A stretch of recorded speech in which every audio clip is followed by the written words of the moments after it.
especially if any fog lingers here. As we head into the evening then, we hold on to quite clear weather across much of central and northern Scotland, so the frost and some fog patches soon returning, temperatures dipping back below freezing in places quite early on in the evening. Across Northern Ireland there's more in the way of cloud around, a few breaks, but we've hit the cloud here, a bit of a breeze, temperatures holding up around about 5 or 6 degrees. But for England and Wales, certainly more cloud here, some early evening clear spells out across West Wales, and again notice those clearer skies just starting to edge in across the south east of England. Going through the rest of the evening into the overnight period, those clearer skies will push their way westwards into more of England and Wales, and certainly holding on to some clear weather across parts of Scotland too. So we head into Monday then on a much clearer note more widely across the UK. That will allow frost to fall more widely by Monday morning, especially in rural spots with some fog in places too. I think the central belt's one area to watch for some fairly dense fog patches early on Monday. As we go into Monday, then the fog and the frost will gradually lift, leaving mostly fine conditions across the bulk of the UK on Monday. Bits of cloud floating around, but equally some sunshine breaking through at times too. A thicker band of cloud though moving in across the north and east of Scotland, some patchy rain, even a bit of hill sleet in places here. And wherever you are, it does stay fairly chilly for the time of year. Temperatures peaking in most places around about 4 to 6 Celsius, possibly a high down towards the southeast of 7 Celsius, 45 in Fahrenheit. Warm and cosy, with a chance of zero visibility. Boxed Boilers sponsors the weather on GB News. This is your chance to become our biggest cash prize winner to date. £85,000 in totally tax-free cash could be making its way from our bank account to yours. It would be like having over £7,000 per month extra to play with, each month for a whole year. That could be you, safe in the knowledge that 2026 is on us. For another chance to win £85,000 cash, text cash to 63225. One entry costs £2.50 plus one standard network rate message, or text bonus to 63225. 5 entries cost £5 plus one standard network rate message. Go to gbnews.com/win. Entries start at £2.50. Call 0903 686 3232. Calls cost £2.50 plus your network access charge. Or post your name and number to GB18 PO Box 8690 Derby DE1 9TT. UK only. Entrants must be 18 or over. Lines close at 4 p.m. on the 30th of January. Please check the closing time if listening or watching on demand. No matter the state it's in, this is our nation. Join me, Jacob Rees-Mogg, for a genuine, honest discussion on where we have been, where we are going, and where we are with the people who set the direction. Tune in to State of the Nation every Monday to Thursday, 8 to 9 o'clock. Only on GB News. Bold. They are under no illusion. Ray. Are you a human trafficker? Boundless. I've had enough of the nonsense, and I'm not afraid to say it. Don't get this on the BBC. Every weeknight, I tear through the headlines. The smell of gasoline. Should we be worried about it? From Westminster madness to cultural war chaos. What I'm going to do now is they are throwing things out the car as we speak. Get ready, Britain. Here we go. Patrick Christie's tonight, weeknights from 9 p.m, only on GB News, Britain's news channel. At GB News, we love to hear from you, our loyal community. So drop us a line at gbnews.com/yoursay. There you can talk to each other and also to the presenters live on air. gbnews.com/yoursay, because GB News is your channel, Britain's news channel. Hi, I'm Michelle Dewberry, and my show is your opportunity to cut through all the noise and dive in headfirst to some robust debates. Ideas clash. Situation. No, because the failure is you're deliberately avoiding my point. Nothing's held back. And if you think this is the end of it, wait for more. And we do not shy away from the difficult stuff. Sometimes I want to shake people and say, if only you understood. So join me on Jubes & Co weeknights at 6 p.m, only on GB News, Britain's news channel. Join me, Nana Akweer, for an informative, interactive news programme with a difference. It's fun. No, he didn't say that, Dave.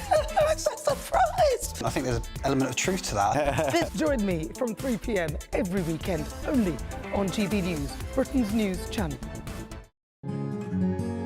A really important thing about GB News, and it's brought something completely different to the landscape.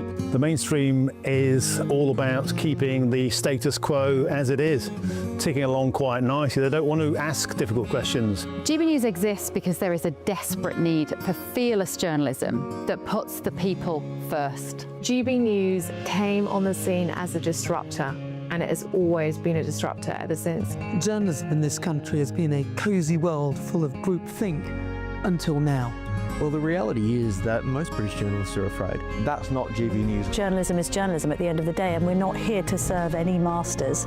Our masters are our audience. We're here to talk about things in a way that have never been broadcast on British airways before. Do not miss a moment on GB News. The #1 news channel in the country.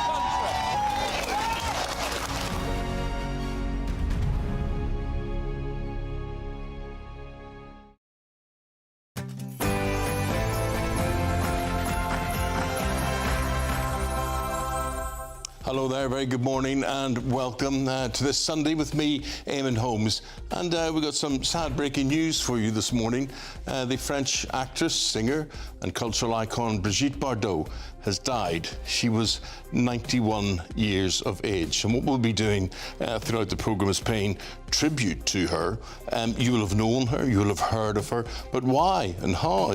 As an actress, as an activist, as a sex symbol. We'll be talking about her, and if you have any memories or anything you'd like to say about Brigitte Bardot, please do have your say, and we will reflect that throughout the programme. Labour is under fire as Keir Starmer welcomes an alleged extremist to the UK. Egyptian British activist Alaa Abdel Fattah apparently called for Zionists to be killed and said he hates white people. So, are we opening our doors to the wrong sorts of people? Donald Trump is going to meet with President Zelensky in Florida later today to discuss this 20-point peace plan.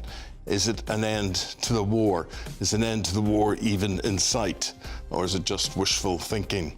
There we are. Maybe you were one of them. Late night shoppers have driven a Boxing Day sales resurgence. Footfall soared to a 10-year high. But if you've been out and bagged a bargain, let us know today. Tell us if you're into sales, if you're not into sales, if you think they're all a con, all rubbish, please do let us know. But if you just got that bargain, that lovely thing that everybody else wish they had have got, gbnews.com/yoursay. And a regulator rules West Side Story, or Woke Side Story as it's going to become known as, should only be watched by children over 12 years of age because it features transphobia and triggering themes. So there we go. I just thought it was a lovely film with lovely music in it, but there we go. It's nothing safe anymore. But before we get started, let's get the news. Let's bring you right up to date, and I'll be back right after this from Lewis Mackenzie.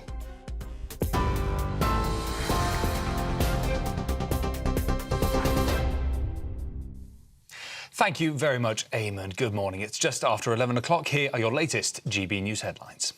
So Keir Starmer has been criticised for welcoming the arrival of Egyptian activist Alaa Abdel Fattah to the UK after historical social media messages emerged showing the campaigner allegedly calling for Zionists to be killed.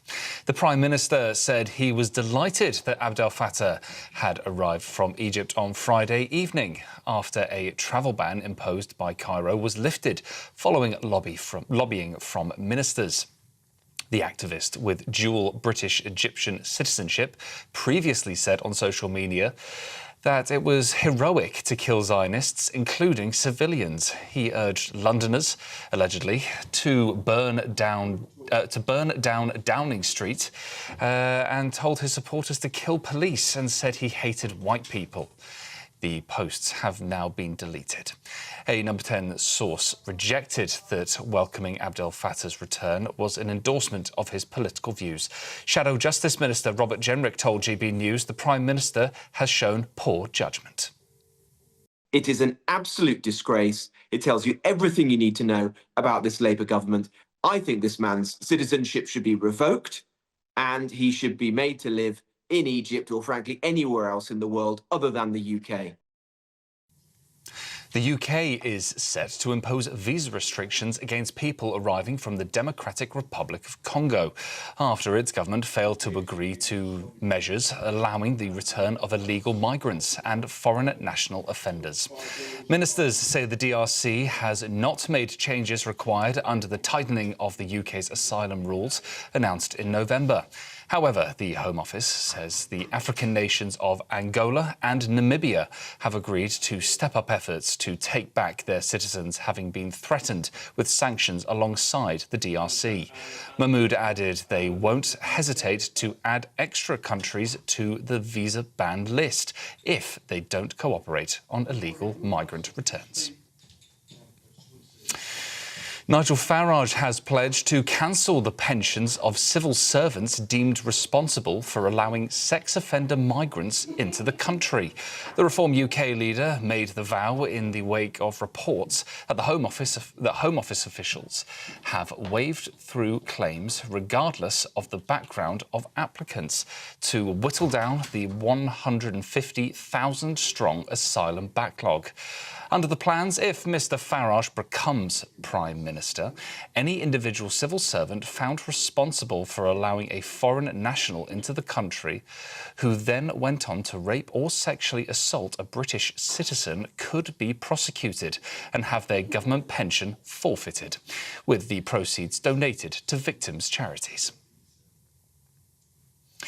Russia's latest assault on Ukraine has killed at least 2 people, injured dozens more, and left hundreds of thousands without power.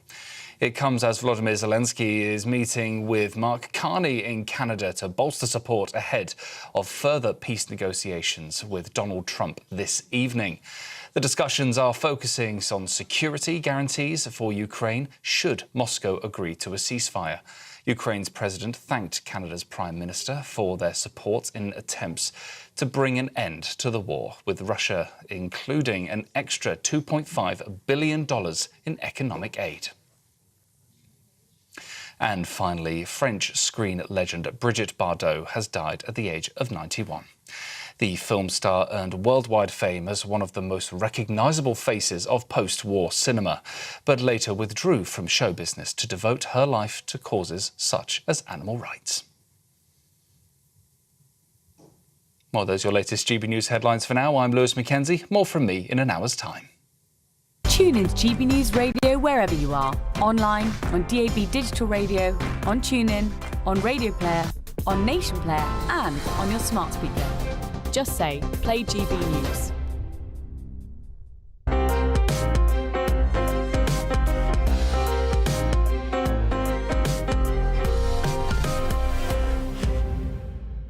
Or you can say, play Michael Portillo.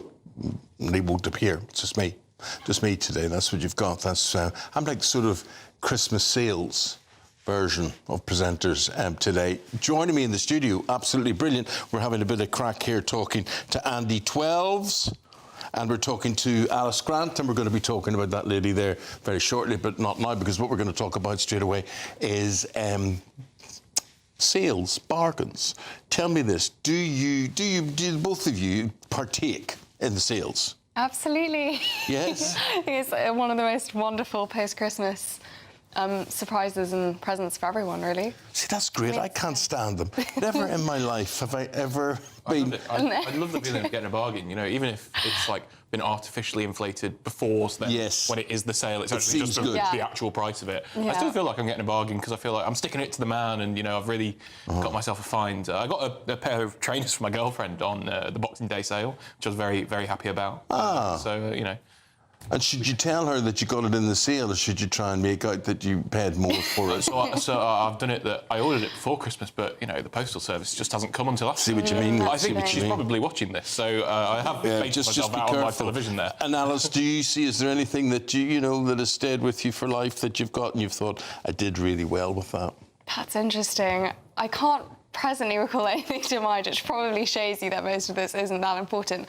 But I think you are right in a way, Eamon, in saying that they've gotten so much busier these days, and I don't think I will be going to Oxford Street anytime soon, just because the amount of shoppers in London is crazy, and I don't think there are enough safety precautions anymore. Oh, Alice, I'm scarred for life. Yeah. I'm scarred for life because when I was a child, I used to work for Primark. Oh my goodness! I was a trainee manager, and the awful thing about it, Andy, was that you didn't have Christmas off, so you had to work Christmas Eve, which was a really very busy day. Yeah. And then you had to work Christmas Day because you had to stock the shelves for the sale the next day. Yeah. And then it happened. So I've just got this bit of a phobia about it. I cannot stand it. It's not so much the safety precautions for me on Oxford Street. It is every single person's first day on Earth. None of them know how to walk at all. They will just like stop, you know, a group, you know, 5 wide, and they'll just stop in the middle of Oxford Street, and you go, oh, okay, I forgot we were just stopping. Thanks, guys. It's absolutely, it's so annoying. I can't do it. I can't do it. That's just like an airport, isn't it? People walking around, looking up, not knowing where they're going.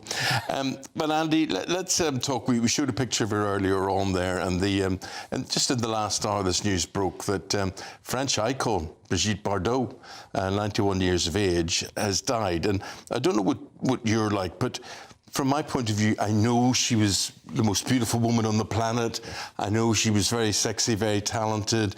I couldn't really name you her films, but of course I was totally aware of who she was. Yeah, absolutely. A bit before my time, but certainly kind of cultural impact. People still reference it, call her a real Brigitte, you know, in reference to her. And, you know, she had such a varied career, which was quite rare for a woman in the 20th century, because often they were pigeonholed in certain careers, you know, incredible model, actress, she had political activist. views as well. She didn't shy away from those, I mean, about immigration and all sorts of things. So she was attached to the far right in France. Yeah. I think a lot of that generation seemed to be quite sensible on a lot of the woke issues. And yeah, it's quite sad news. Brigitte Bardot, she was such a beautiful and talented woman, and I think very reflective of a lot of the kind of glamour that our society seems to have lost, or at least appreciated. So news of her death is quite sad, but I hope that it inspires the French to sort of rally around their culture and their heritage, because they are a people who are very courageous, usually or traditionally, and, you know, it seems that the whole of Europe at the moment is experiencing so much political turmoil that, you know, and it's a time to celebrate an icon and to be proud, I think, if I was a French person. Well, those are nice words, Alice, and we'll ask people at home to reflect on which Brigitte Bardot did they know, and how did they know her, and what they thought of her. So please do have your say, and we will reflect those throughout the morning. Actually, we've got someone who can commentate on that now. Journalist and commentator on all of this, Anne-Elizabeth Moutet. Anne-Elizabeth, good morning to you. Thanks for joining us. Yeah, obviously we're getting people very last minute on this, being able to discuss the life and times of Brigitte Bardot. How would you sum her up? I think she was France. Basically, she was the joy of post-war France. She was the sex liberation of France. Not that we needed that much liberating, but still. She was both vulnerable and strong in a way that today's stars aren't most of the time. She was intuitive. She trained as a ballet dancer, and she came from a very bourgeois family in Paris. She was quite posh, actually. People didn't realize that, but she went beyond that. And she both represented happiness, Paris and the South, and she was an instinctive film actress, which doesn't mean that she wasn't a good film actress. She was very much sort of incredibly sensitive. And people sort of reacted to her. General de Gaulle received her at the Élysée, and believe me, General de Gaulle was not after getting actors sort of, you know, in the Élysée, but there were two French actors who were Gaullist from start to finish, and that was Brigitte Bardot and Alain Delon. And de Gaulle said, she is a young lady, you know, of the right sort, which was from the general also something very, very big. She left movies at the height of her fame because she felt that she was being used by the movies. And what's very interesting is a few years earlier, she'd made, perhaps 10 years before that, she'd made a really good movie with Louis Malle, the French director, which was called Private Life, and which was all about celebrity and being used. And it was sensitive, like every Louis Malle movie, and it was something that defined her in many ways. Yeah. She also made many, many false choices in her life. She refused to go to Hollywood. Yeah. Now, on the subject of Hollywood, Anne-Elizabeth, I'm thinking, as we talk about Brigitte Bardot, Marilyn Monroe comes up in my mind, and you think, you know, perhaps she was the French equivalent of Marilyn Monroe, both women who were known throughout the world for their looks as well as their talent. Did they know each other? I'm not sure they ever met. I know Marilyn Monroe was good friends with Marlene Dietrich, who was a great actress and also a strong person. And they may have met at a party, and I offhand don't remember it. And there were sort of commonalities, exactly what you said. And there was also a difference because at the end of the day, Bardot was a winner, and poor Marilyn Monroe lost so much. She was used by men. She was used by President Kennedy. She was used by many people, and Brigitte Bardot sort of sailed beautifully over that. And that's really important. And then she made political choice that people didn't like, but it was impossible to sort of not like Bardot, because she was something. She also sang pretty well. Serge Gainsbourg was in some ways her Arthur Miller. He was the one who wrote her good songs. But there was a sort of strength in Bardot as well as a vulnerability that I don't think Marilyn Monroe had so much. And Elizabeth, tell us then, bearing in mind all that talent, all that ability that she had, and then she decided to put it to very, very good use in the defence of animals and animal rights.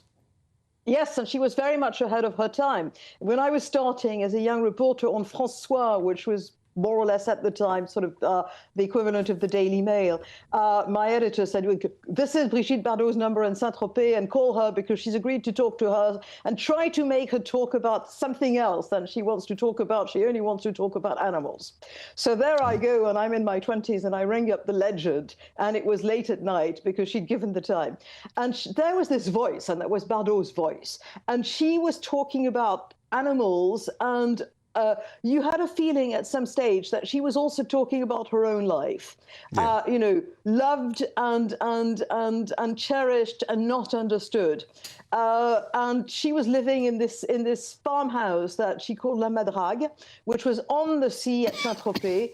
She became a real Southerner. She was born in Paris, but she became the sort of real Southerner. Yeah.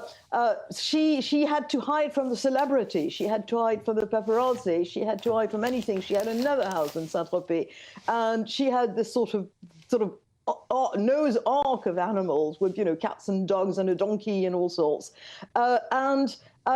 She was incredibly nice in the way that she didn't want to sort of talk to you. And I've since then interviewed many other actors, and not all of them are nice. But there was something incredibly nice about her that struck you. But also I was young and I was impressed by her. Okay. And Elizabeth, thank you for your tribute and your analysis. I really appreciate it. We just got reaction coming in, and we'll move on. But appreciate your time this morning. Very, very welcome. Thank you very much indeed. Thank you. Hewitt is saying Bardot was in a Western film, Shalako. Yeah, that's with Sean Connery. I saw the poster there with Sean Connery. Great actress. Debbie says, R.I.P. Brigitte Bardot. My dad was her biggest fan. Carolyn, very sad about Brigitte Bardot. She had a good long life, R.I.P. Jackie says, West Side Story, one of the most amazing musicals ever scripted. We're going to talk about this right now, along with Les Mis and The Mikado. They're all a great introduction for youngsters to the varying crafts and varieties of theatre and the opera. What do we think about this move, guys? That a trigger warning has been placed on West Side Story? I think it's a bit silly, probably. I mean, specifically, was it about transphobia? I think it was labelled as by the regulator. I think if 12-year-olds people under 12 shouldn't be able to watch it, it's probably because quite a few people get stabbed in it. I think would probably be my objection if there was to be one. But I think, unfortunately, you know, kids are starving, people are freezing to death. I do have bigger things to think about that. And West Side Story, and I think most people and the government and any Quango probably should. I really disagree with this sort of oversensitivization of our culture and our media. It just reminds me of when I recently saw a trigger warning similarly on Breakfast at Tiffany's with Audrey Hepburn because of, stereotypes that may have been portrayed in the film. I mean, as you said, there are so many worse things happening in our media and in our culture, on our streets, but also the violence in films and shows has seen a massive rise. And there are shows I don't think I would feel comfortable showing children which seem to have no warnings whatsoever to do with violence. And yet when it's something that is on the woke agenda, like gender or stereotypes, that seems to be flagged. This doesn't really make sense. Well, all I think about is the magnificent music. There were the magnificent songs. I Feel Pretty, America, la la la la la, America, la la la. Oh, they're all in my head. Those things, fantastic. Now, I'll tell you what I saw over the weekend, over Christmas holiday. Greece, right? And I saw it in the cinema. And so John Travolta, Olivia Newton-John. And I remember going to see it when I was 17. Yeah. And I came out, and my girlfriend at the time, I was shocked because it was. You see, you're looking at me like that because it mentioned lots of things that you shouldn't mention about pregnancies and contraception and all sorts of things. Like you were thinking, oh my goodness, what sort of film is this? And when I watched it again on Christmas Day, I really believe this may be one of the finest films ever made. So people, we all change over time and whatever. And I think that the music, the costume, the dance, the design, the characters, the feel-good factor from Greece is absolutely incredible.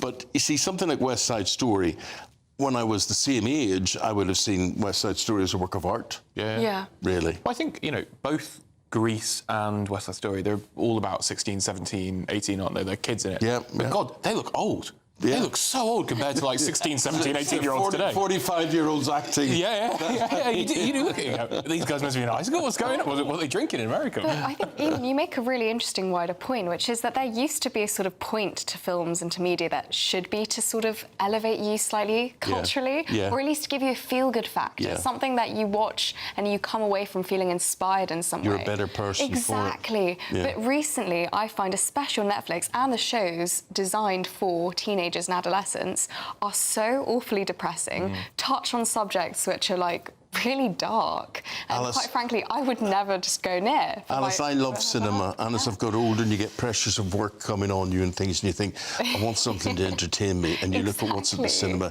and this is about death, depression, people being kidnapped, people being tortured, and I think, no, I don't. Just I want escapism. I want Star Trek, Wrath of Khan. That's what I want. I want something like that. I went to see Mighty Supreme, the new Josh Safdie, Timothée Chalamet movie on Boxing Day on the premiere, and it was, I'd say it's one of the best films I've seen. Really? It's like, he is, I think, one of the kind of last traditional movie stars. He went all out on the promotion, really pushing this original film, and it was absolutely fantastic. It was amazing. That's a recommended one, then. Absolutely. Good man, good man. Time for the Great British Giveaway now. It could be yours. Have a go. This is your chance to become our biggest cash prize winner to date with an incredible £85,000 to be won. That's right, £85,000 in totally tax-free cash could be making its way from our bank account to yours. It would be like having over £7,000 per month extra to play with each month for a whole year. That could be you, with your feet up, safe in the knowledge that 2026 is on us. £85,000 is a massive amount of money, and it could be yours. For another chance to win £85,000 cash, text cash to 63225. One entry costs £2.50 plus one standard network rate message, or text bonus to 63225. 5 entries cost £5 plus one standard network rate message. Go to gbnews.com/win. Entries start at £2.50. Call 0903 686 3232. Calls cost £2.50 plus your network access charge, or post your name and number to GB18 PO Box 8690 Derby DE1 9TT. UK only. Entrants must be 18 or over. Lines close at 4 p.m. on the 30th of January. The winner may be contacted live on GB News, week commencing the 9th of February 2026. Please check the closing time if listening or watching on demand. Good luck.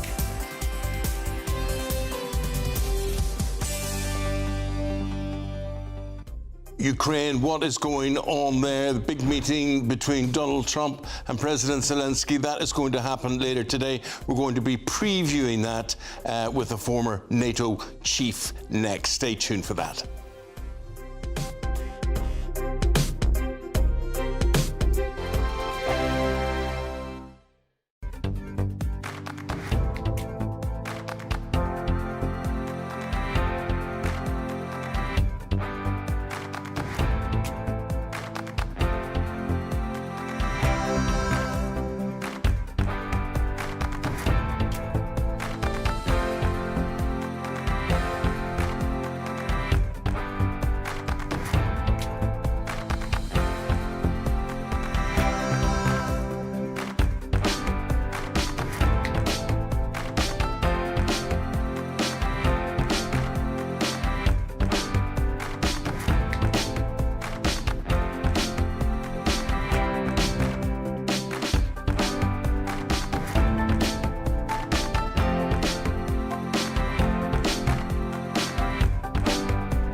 Westminster's full of talk, but out here, it's the real world.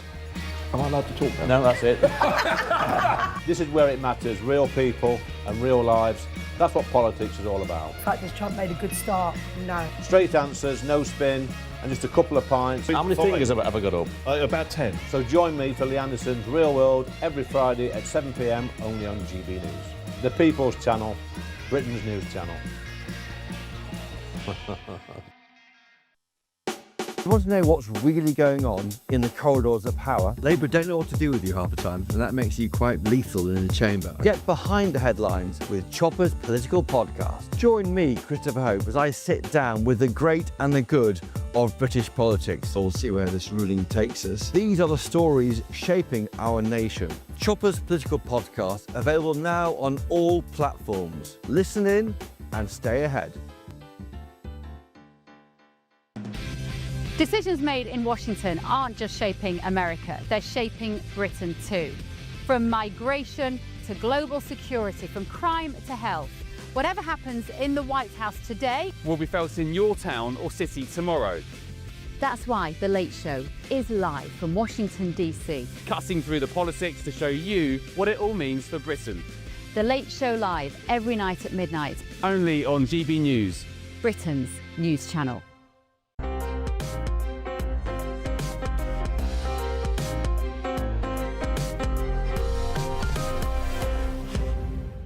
We're just sifting through a lot of the stories that are coming in today that are developing and will be making the news as well. Andy Twelve's with me, union official, and trainee lawyer, Alice Grant.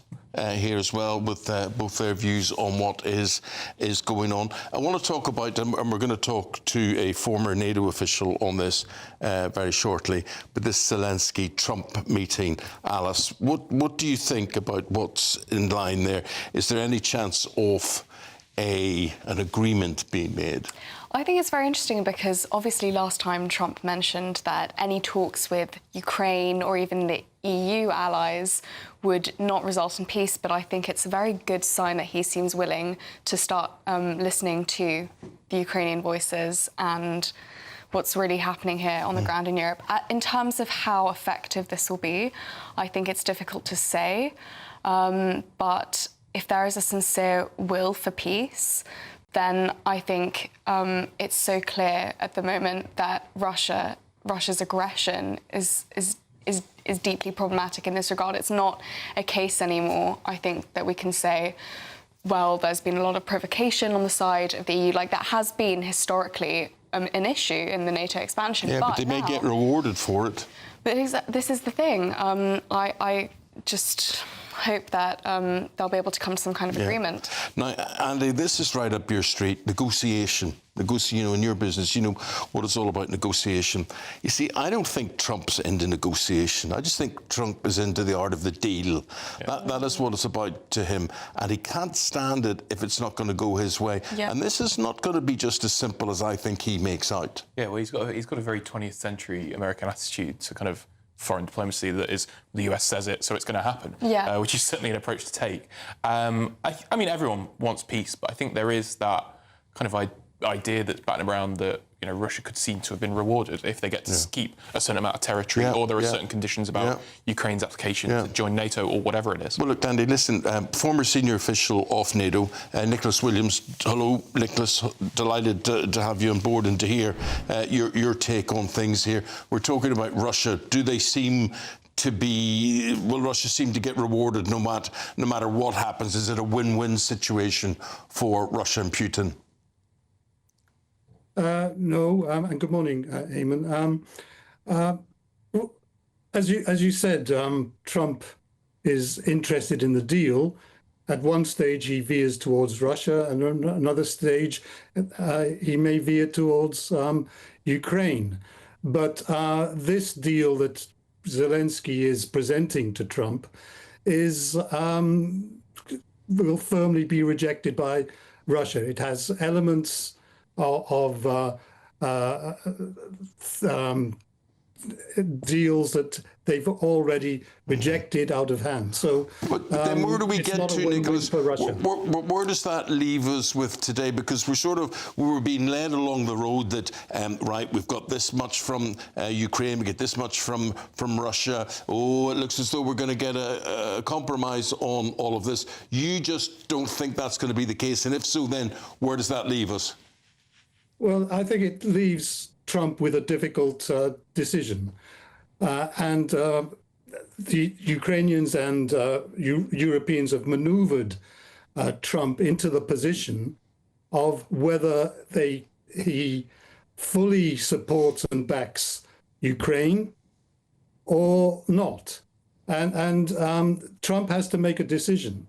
If he says, well, I'm not willing to put this deal to the Russians because there are elements of it which the Russians will reject, then that will be a defeat for Ukraine. But if he says, yes, this is the deal which the United States will back, and if Russia doesn't agree, then we will support Ukraine to the hilt. And that's where Zelensky is trying to maneuver Trump. But Trump is slippery and he may not take the bait. What about Putin? What's he doing? I mean, you look at these terrible drone and missile attacks over the past few days. Why are they happening now?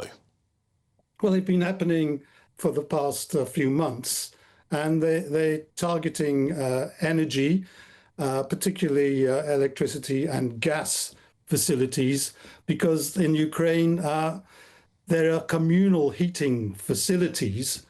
And in the winter, if these facilities are taken out, then the Ukrainians in their apartments will freeze. And he's trying to signal that resistance is futile. So what is the next step? What will they have to concede to Russia to get any sort of deal on the table from them? Well, you'll have to concede, in the first place, the territory that they claim as their own, which is the 4 oblasts, the 4 regions, counties of Ukraine, plus Crimea, and NATO. NATO's off the table, and particularly what they call denazification of Ukraine, which means a government which is friendly culturally and politically to Russia. It's fascinating listening to you, and a man of your experience and all this involvement with NATO, for instance, where NATO will feature in the future. In the studio, Andy 12 and Alice Grant, who've been listening to you with great interest. Andy, have you got a point you'd like to put to Nicholas? I do. I've got a question about that kind of politically and culturally sensitive to Russian government in Ukraine. How do you think that could be facilitated in the first instance without having that kind of Russian intervention in sovereign territory, almost? Well, the 20-point plan that Zelensky is presenting to Trump contains the provision that each country will educate their children into tolerance and respect for the other culture. I think that's the limit of what the Ukrainians will accept. And I think if everything else is conceded to the Russians will accept it as well. Okay. But the problem is this agreement has to be legally binding. And that means treaties, and that means a hell of a long time to negotiate. Well, a woman that understands what legally binding means, lawyer Alice Grant. Alice, what would you like to say to Nicholas? Trump was very keen on obtaining rights to rare earth minerals. I was wondering how that could be impacting his approach in making this deal with Zelensky. And it seems as though, as we talked about on the panel earlier, he's quite interested in forcing American interests in this conflict as much as he can. What do you think, and how do you think that will play out in terms of outcome and deal negotiation? Well, Yes, you're right. Initially, President Trump believed that the economy was the economic regeneration was the key to security guarantees and the security of Ukraine. American involvement would prevent Russia from claiming any other part of Ukraine. But it's been evident that Russia doesn't care so much about economic regeneration of Ukraine in particular, but they've been stringing Trump along to say, yes, these frozen assets, these mineral deals can be yours. We can do a Russian-American deal which would benefit both of us. And I think Trump is very, very tempted for a deal with the Russians. Yeah. A deal. It all comes down to the deals and money and all that sort of thing. Nicholas, fascinating talking to you, giving us a preview of what may or may not happen. I'm afraid we've got to leave it there, my friend. Nicholas Williams, thank you very much indeed. Thank you. Well, still to come, the government has launched a crackdown on countries that won't take back illegal migrants, and we're going to be talking about that right after this.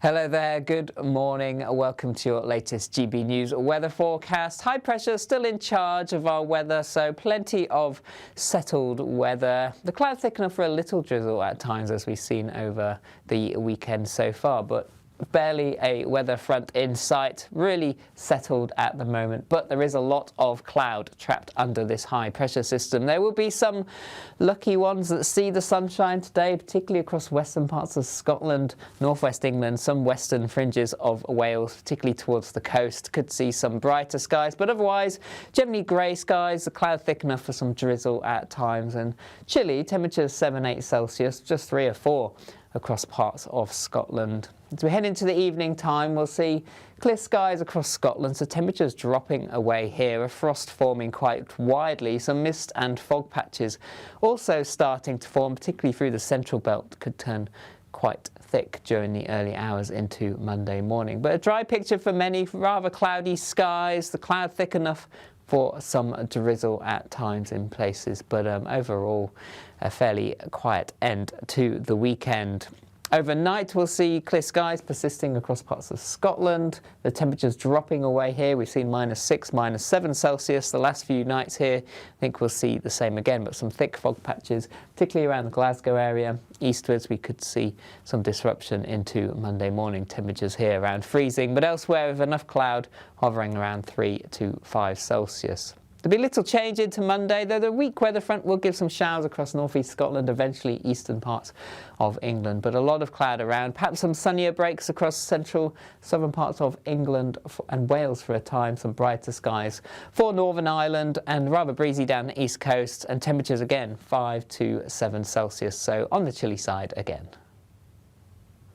No matter the state it's in, this is our nation. Join me, Jacob Rees-Mogg, for a genuine, honest discussion on where we have been, where we are going, and where we are with the people who set the direction. Tune in to State of the Nation every Monday to Thursday, 8 to 9 o'clock, only on GB News. Britain deserves a newsroom that puts the facts and your voice first. Well, and that's what you get on GB News, lively debates, lively conversation. And we're not afraid to hold power to account. And each other. So join me, Andrew Pierce. And me, Miriam Gates, for Britain's Newsroom, weekdays from 9:30 on GB News. At GB News, we love to hear from you, our loyal community. So drop us a line at gbnews.com/yoursay. There you can talk to each other and also to the presenters live on air. gbnews.com/yoursay, because GB News is your channel, Britain's news channel.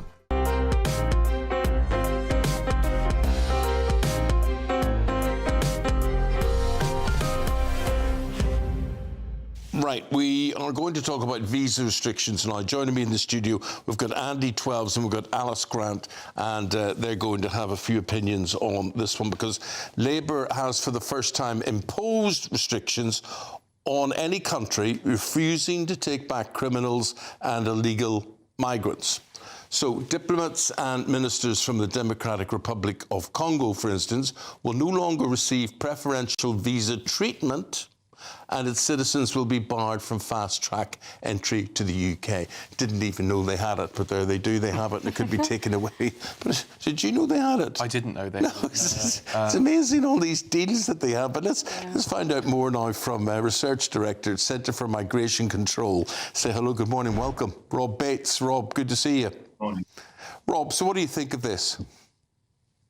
Well, I think visa crackdowns are quite a useful tool when it comes to addressing illegal migration and incentivising those countries of origin to take back individuals that have either entered the country illegally on a small boat or have come into the country on a visa and then overstayed that visa. We saw, for instance, a few years ago, the Trump administration introduced measures on Ghana because Ghana was refusing to take back illegal immigrants from the United States. And that actually had a very powerful impact and saw Ghana effectively capitulate within a few months. So I think there's definitely case studies which show this is the right route to be going down. I would argue, though, that the three countries that have been chosen, and I get what they're trying to do, they're trying to sort of use a few case studies to see whether the approach works, but the three countries that have been chosen are really very small fry when it comes to the illegal migration problem. When it comes to individuals coming across on small boats, I think these three countries have had, less than 10 small players. Yeah, but Rob, are you saying that basically countries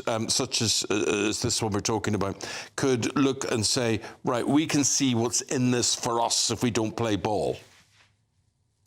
I think that is what we need to be.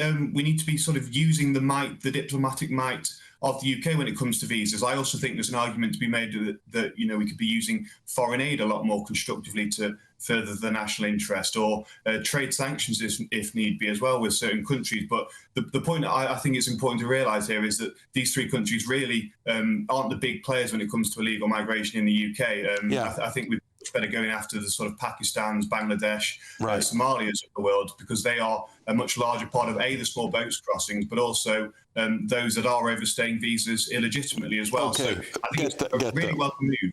But now, I think nodding her head at a lot of what you're saying is Alice Grant here. Alice, what would you have to say to Rob? One question I have is that obviously this is a very welcome development and I think a sensible course of action to take. But why has it come so late? And are there examples in which this sort of incentivisation or sort of putting down more firm structures has been successful? Well, the Tories tried to implement visa bans I think it was in 2022, they introduced legislation that would have allowed them to do it, and those are the powers that are being used. I think it's just the general malaise that you get with Britain's political class to these problems. So when it comes to these actually working, the United States and Ghana is a key example, but we also saw it with the European Union and Bangladesh, and the European Union actually used visa restrictions to effectively strong-arm Bangladesh into a readmission treaty that greatly improved the ability of European nations to return illegal migrants back there as well. So this is something that I think is part of a package of measures that I really think we should be moving towards, that recognise that the UK is the sixth largest economy in the world, is a country that hands out hundreds of thousands of visas every single year, has real clout, especially with those smaller nations, perhaps those that are very reliant as well on remittances being sent back to those countries. There's another argument to be made about whether we should be a bit more punitive in taxing money being sent back to countries as well. OK, Andy Twells, Rob is all yours. I completely agree with the idea that we should go after, government officials or those with diplomatic passports. I think that's completely fair game in the art of diplomacy. I do wonder, I'd like to know your opinion on this. Congolese people who are doing the right thing, who are applying for the right visas, who are, paying the fees, who are coming here and, doing the right thing, why they should be punished because their government aren't doing the right thing. And I don't know if that incentivises the right kind of people to come to the UK, if you know what I mean.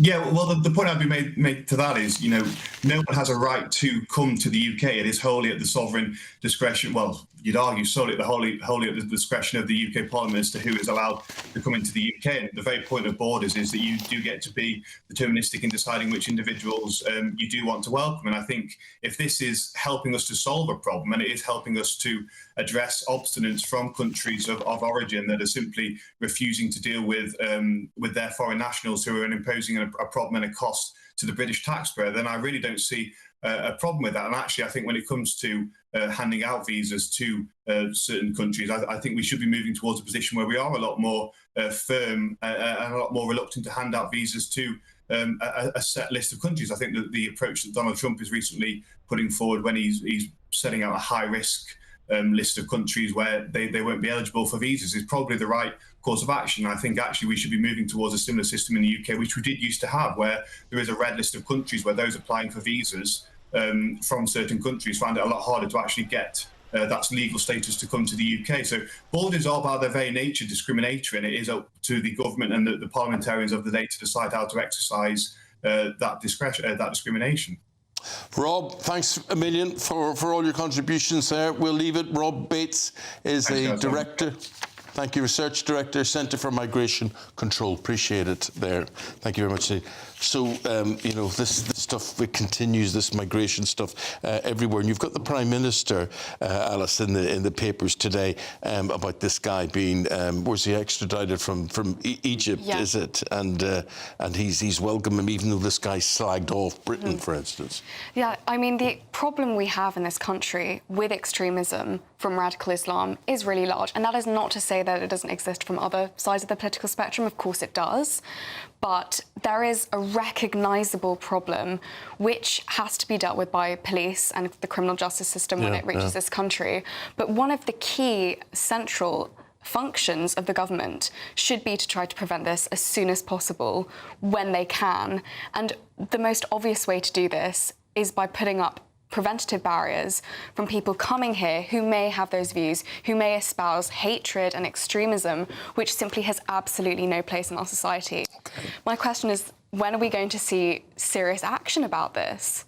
Starmer almost refuses to acknowledge that this is an actual problem when it really is. OK. If you've got a view, please do have your say, and we will reflect that. We'll also reflect what the weather situation is. We didn't have a white Christmas, but it was quite chilly and a wee bit frosty and a bit foggy. You get the picture. Here it is again. I'm Michelle Dewberry. This is Jubes & Co. with you. Hello everyone, Patrick Christie is here. GB News, Britain's news channel. Access the stories that matter to you. Take the GB News family with you on any device, and as long as you have an internet connection. Tune in to GB News anywhere on the planet or beyond. GB News, the People's Channel, Britain's news channel. Join me, Nana Akweer, for an informative, interactive news programme with a difference. It's fun. No, he didn't say that, Dave. I'm so surprised. I think there's an element of truth to that. Join me from 3 p.m. every weekend, only on GB News, Britain's news channel. Mornings don't have to be tiresome, especially if you have the right company. Wake up to news as it happens, opinion and debate, and of course, a little bit of entertainment too. Because when the kettle's on, we're on. That's Breakfast on GB News, a show worth waking up for. Every morning from 6 a.m. Only on the People's Channel, Britain's news channel. We'll spread the news, you spread the word. Britain was once the envy of the world. But look around. A nation that no longer knows what it is or where it's going. A country that's broken. How do we fix Britain? How do we bring it back? Friday night with Matt Goodwin at 8 p.m. only on GB News. Decisions made in Washington aren't just shaping America, they're shaping Britain too. From migration to global security, from crime to health. Whatever happens in the White House today will be felt in your town or city tomorrow. That's why The Late Show is live from Washington, D.C. Cutting through the politics to show you what it all means for Britain. The Late Show live every night at midnight. Only on GB News, Britain's news channel. No matter the state it's in, this is our nation. Join me, Jacob Rees-Mogg, for a genuine, honest discussion on where we have been, where we are going, and where we are with the people who set the direction. Tune in to State of the Nation every Monday to Thursday, 8 to 9 o'clock. Only on GB News. Bold. They are under no illusion. Ray, are you a human trafficker? Boundless. I've had enough of the nonsense, and I'm not afraid to say it. Don't get this on the BBC. Every weeknight, I tear through the headlines. The smell of gasoline. Should we be worried about it? From Westminster madness to cultural war chaos. What I'm going to do now is they are throwing things out the car as we speak. Get ready, Britain. Here we go. Patrick Christie's tonight, weeknights from 9 p.m. only on GB News, Britain's news channel.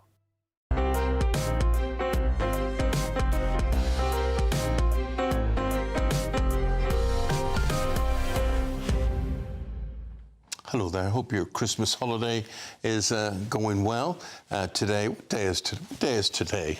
Sunday. Sunday. It's a Sunday. With Michael Portillo. Oh yeah. But he's not here. No, he's not. Yeah. But the thing is, Sunday, and that means more eating, doesn't it? Absolutely. That's another day of eating. Winter, though, isn't typically the time of year you would think a garden would look its best, but the Royal Botanical Garden in Edinburgh's Christmas at the Botanics, they run this event, is turning that on its head. Our Scotland reporter Tony Maguire hit the garden trail to see nature in a new light. Nestled in the north of Edinburgh's capital city, the Royal Botanical Garden of Edinburgh welcomes thousands of nightly visitors to embrace the cold in an illuminated winter wonderland. Christmas at the Botanics welcomes nightfall by bathing plants, trees and pathways in colour and filling the air with festive chart toppers and Christmas movie soundtracks. Regius Keeper Simon Milne says the event has owed its success to bringing festive cheer into the warm embrace of the natural world. What isn't there to like? 2 kilometres of amazing installations, but it's more than just a light show. Many of these installations are inspired by nature, because conserving and researching nature is what we're all about. So it's very much connecting people with nature, with our work, and having fun. The trail winds through a series of luminous biomes, showcasing giant hearts, projections onto buildings, and trees lit up by, well, the sound of music.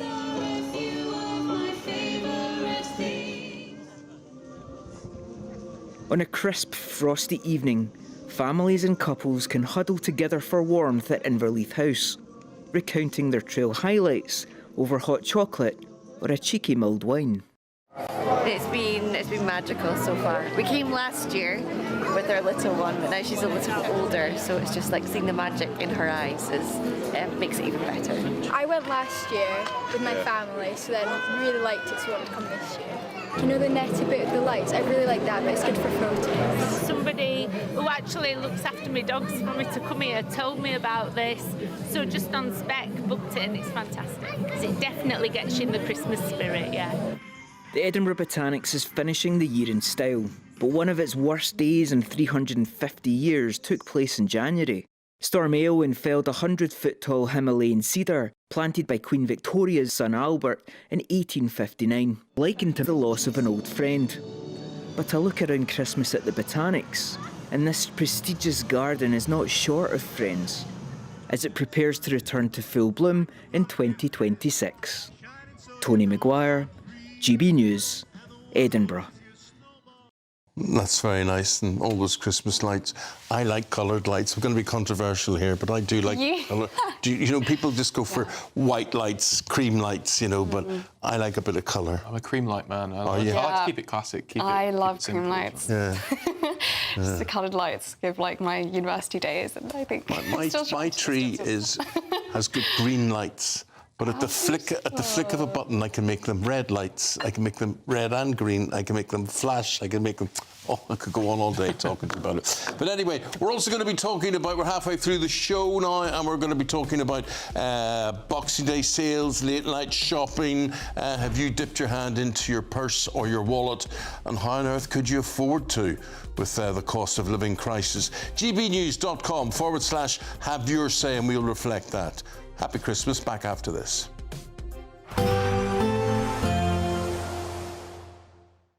Expect warm spells with the odd rude interruption. Boxed Boilers sponsors the weather on GB News. Hello there, good morning. Welcome to your latest GB News weather forecast. High pressure still in charge of our weather, so plenty of settled weather. The clouds thicken up for a little drizzle at times, as we've seen over the weekend so far, but barely a weather front in sight, really settled at the moment, but there is a lot of cloud trapped under this high pressure system. There will be some lucky ones that see the sunshine today, particularly across western parts of Scotland, northwest England, some western fringes of Wales, particularly towards the coast, could see some brighter skies, but otherwise generally grey skies, the cloud thick enough for some drizzle at times, and chilly, temperatures 7-8 Celsius, just 3 or 4 across parts of Scotland. As we head into the evening time, we'll see clear skies across Scotland, so temperatures dropping away here, a frost forming quite widely, some mist and fog patches also starting to form, particularly through the central belt, could turn quite thick during the early hours into Monday morning. But a dry picture for many, rather cloudy skies, the cloud thick enough for some drizzle at times in places, but overall a fairly quiet end to the weekend. Overnight we'll see clear skies persisting across parts of Scotland. The temperatures dropping away here. We've seen -6, -7 Celsius the last few nights here. I think we'll see the same again, but some thick fog patches, particularly around the Glasgow area. Eastwards we could see some disruption into Monday morning. Temperatures here around freezing, but elsewhere with enough cloud hovering around 3 to 5 Celsius. There'll be little change into Monday, though the weak weather front will give some showers across northeast Scotland, eventually eastern parts of England, but a lot of cloud around. Perhaps some sunnier breaks across central, southern parts of England and Wales for a time, some brighter skies for Northern Ireland, and rather breezy down the east coast, and temperatures again 5 to 7 Celsius, so on the chilly side again. Expect warm spells with the odd rude interruption. Boxed Boilers sponsors the weather on GB News. We want to make the new year your best year yet, with a chance to win our greatest cash prize to date. A simply stunning £85,000 in tax-free cash could be yours. Treat the family to that bucket list holiday you've always fancied. Get your dream car you've always wanted. Or just relax, safe in the knowledge that the coming year is on us. For another chance to win £85,000 cash, text cash to 63225. One entry costs £2.50 plus one standard network rate message. Or text bonus to 63225. 5 entries cost £5 plus one standard network rate message. Go to gbnews.com/win. Entries start at £2.50. Call 0903 686 3232. Calls cost £2.50 plus your network access charge. Or post your name and number to GB18 PO Box 8690 Derby DE1 9TT. UK only. Entrance must be 18 or over. Lines close at 4 p.m. on the 30th of January. Please check the closing time if listening or watching on demand. Good luck. Hi, I'm Michelle Dewberry, and my show is your opportunity to cut through all the noise and dive in headfirst to some robust debates. Ideas clash. Situation, no, isn't it? no, Because the failure is you're deliberately avoiding my point. Nothing's held back, And if you think this is the end of it, wait for more. and we do not shy away from the difficult stuff. Sometimes I want to shake people and say, if only you understood. So join me on Jubes & Co. weeknights at 6 p.m. only on GB News, Britain's news channel. Mornings don't have to be tiresome, especially if you have the right company. Wake up to news as it happens, opinion and debate, and of course, a little bit of entertainment too. Because when the kettle's on, we're on. That's Breakfast on GB News, a show worth waking up for. Every morning from 6 a.m. Only on the People's Channel, Britain's news channel. We'll spread the news, you spread the word. From the school run to the home run, watch a new show for all of Britain. He can say whatever he wants. A straight-talking show where all voices are heard. And, you know, when are we going to stop talking about smashing the gangs and actually do it? With the stories that matter from every part of our country. There's a bit of a crash landing there for your Chancellor. Bold, fearless and standing up for you. That's me, Martin Daubney, 3 p.m. till 6 p.m, weekdays, here only on GB News. The People's Channel, Britain's news channel. Westminster's full of talk, but out here, it's the real world. Am I allowed to talk now? No, that's it. This is where it matters, real people and real lives. That's what politics is all about. Practice Trump made a good start. No. Straight answers, no spin, and just a couple of pints. How many fingers have I got up? About 10. So join me for Lee Anderson's Real World every Friday at 7 p.m, only on GB News. The People's Channel, Britain's news channel.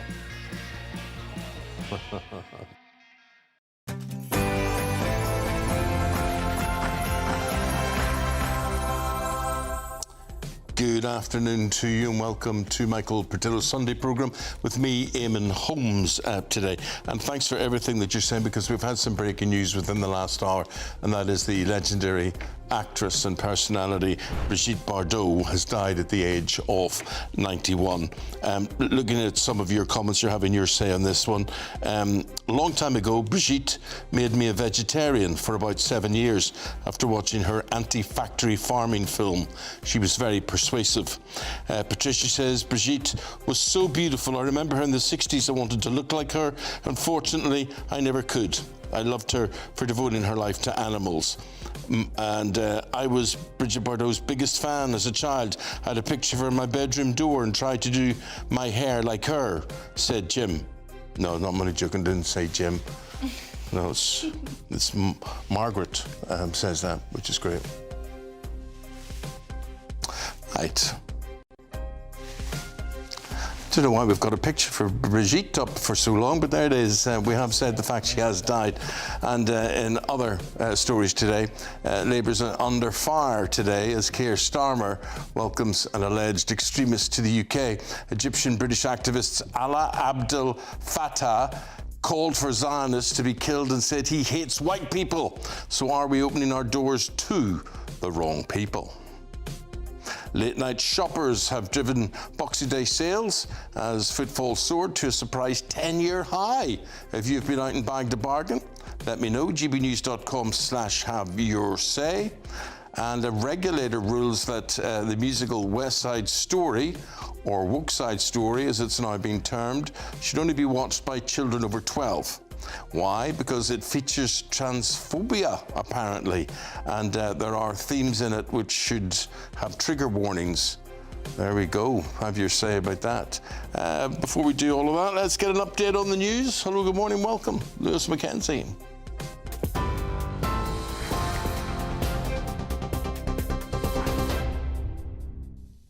Eamon, thank you very much. Good afternoon. It's just after 12 o'clock. Here are your latest GB News headlines. So Keir Starmer has been criticised for welcoming the arrival of Egyptian activist Alaa Abdel Fattah to the UK after historical social media messages emerged showing the campaigner allegedly calling for Zionists to be killed. The Prime Minister said he was delighted that Abdel Fattah had arrived from Egypt on Friday evening after a travel ban imposed by Cairo was lifted following lobbying by ministers. The activist with dual British-Egyptian citizenship previously said on social media that it was heroic to kill Zionists, including civilians. The posts have now been deleted. A Number 10 source rejected that welcoming Abdel Fattah's return was an endorsement of his political views. But Shadow Justice Minister Robert Jenrick told GB News that the Prime Minister has shown poor judgment. It is an absolute disgrace. It tells you everything you need to know about this Labour government. I think this man's citizenship should be revoked, and he should be made to live in Egypt or, frankly, anywhere else in the world other than the UK. The UK is to impose visa restrictions against people arriving from the Democratic Republic of Congo after its government failed to agree measures allowing the return of illegal migrants and foreign national offenders. Ministers say the DRC has not made changes required under the tightening of the UK's asylum rules announced in November. However, the Home Office say the African nations of Angola and Namibia have agreed to step up efforts to take back their citizens, having been threatened with sanctions alongside the DRC. Mahmoud added they won't hesitate to add extra countries to the visa ban list if they don't cooperate on illegal migrant returns. Nigel Farage has pledged to cancel the pensions of civil servants deemed responsible for allowing sex offender migrants into the country. The Reform UK leader made the vow in the wake of reports that the Home Office officials have waved through claims regardless of their background of applicants to whittle down a 150,000-strong asylum backlog.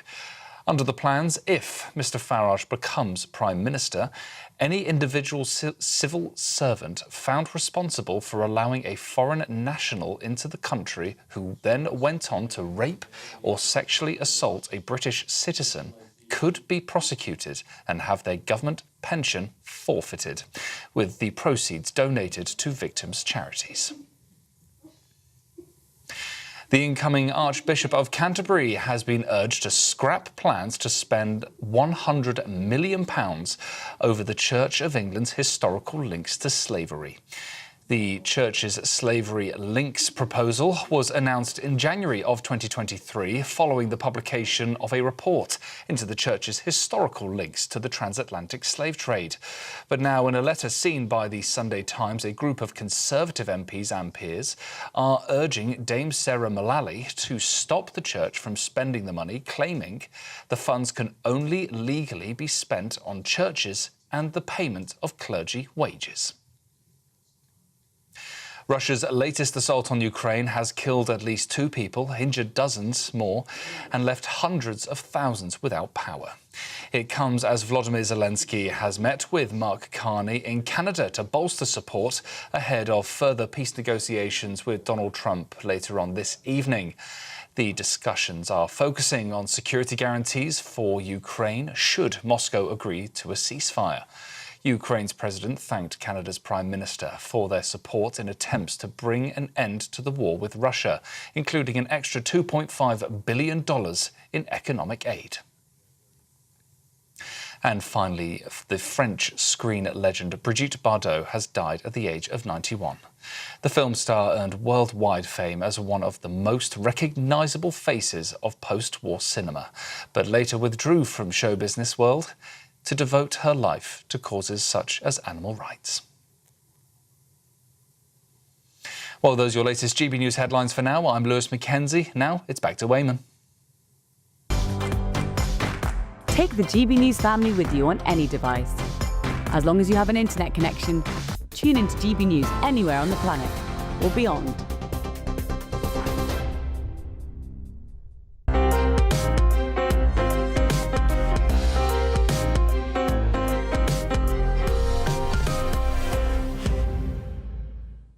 Now, here's a touchy story. Keir Starmer has welcomed an extremist who labelled British people dogs and monkeys and called for Jewish people in this country, for Zionists, to be killed.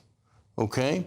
So what do we make of all that? The Prime Minister said he was delighted that this man, who's called Alaa Abdel Fattah, had arrived back in Britain from Egypt after 6 years, where he was a political prisoner behind bars. The Shadow Justice Minister, Robert Jenrick, he's very annoyed about this, and he's told us this morning that Keir Starmer has shown very poor judgment. It is an absolute disgrace. It tells you everything you need to know about this Labour government. I think this man's citizenship should be revoked, and he should be made to live in Egypt or, frankly, anywhere else in the world other than the UK. Well, there's strong views there. With equally strong views, trade unionist Andy Twelves and political commentator Alice Grant. Andy, what do you think? I think big Bobby Jenrick there is bold to come out with this, kind of stance, given the fact it was his Tory government in 2021 that granted him citizenship. That's the reason that he's come back to the UK. I suppose Robert Jenrick was too busy getting publicly humiliated by Boris Johnson and being sacked in 2021 to realise that it was his government that caused the situation.